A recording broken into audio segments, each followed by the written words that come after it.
Move over. Stadia. Netflix is coming for your title as the biggest joke in gaming. I'm sorry, do you guys like Stadia? I've actually never tried Stadia because I'm not mentally challenged. Okay, I'm gonna stop here. I'm not the biggest fan of cloud gaming myself.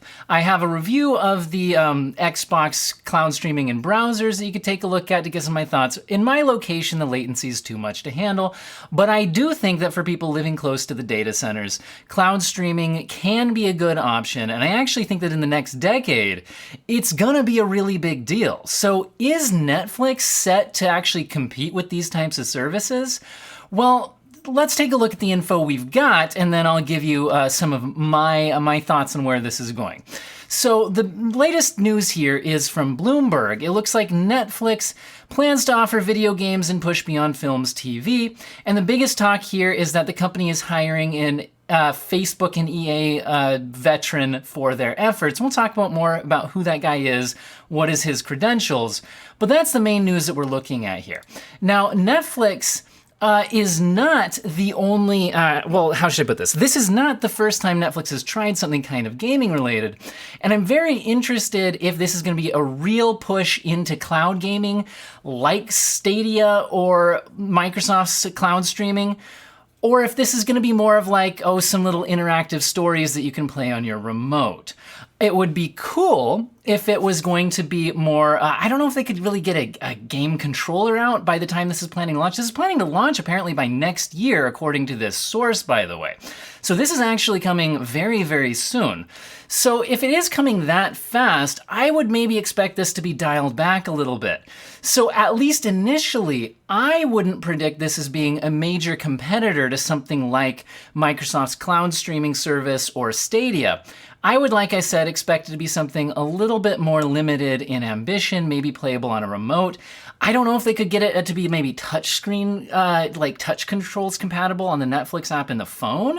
That would be cool. But I think at least initially, I should probably get my mouse pointer out of the way, huh, guys? Anyway, at least initially, I would imagine this to be dialed back a bit, but maybe expand in the future if it's profitable.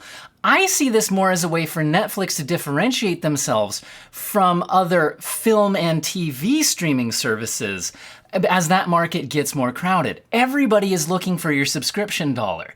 On an unrelated note, consider clicking that join button down there and supporting me financially every month. These people have already done it, and you know, it might be a coincidence, but they happen to be the best people in the entire planet.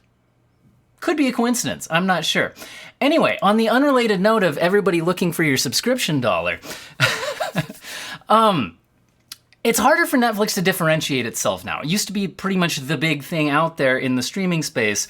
Well, I think they're looking to add something to give them an edge against competitors like Disney Plus, Amazon Prime, that kind of thing, rather than necessarily going up against the big boys in the game streaming space. But that could grow, and that's what I would expect. Anyway, who is this guy that they actually hired anyway? Well, that's why I'm on this WCCF Tech article here. By the way, as my subscribers, you're all beautiful people, are used to, links to everything I talk about will be in the description to my video. Anyway, so they looked into it and said that this guy is, wait, this is the wrong article. This is the one I was looking for. They hired Mike Verdoo. And this guy has a long history in the gaming industry since the early 90s, working as like project director on Unreal 2, things like that. Wait, there's a Wheel of Time game adaptation in the 90s? Is that a thing? I'm a big I'm going off on a tangent now, but I just noticed this. I'm like a big Wheel of Time book series fan. I hope the Amazon Prime streaming show thing for Wheel of Time is good. Please don't suck. Anyway, I need to not waste time in an unrelated thing to this video.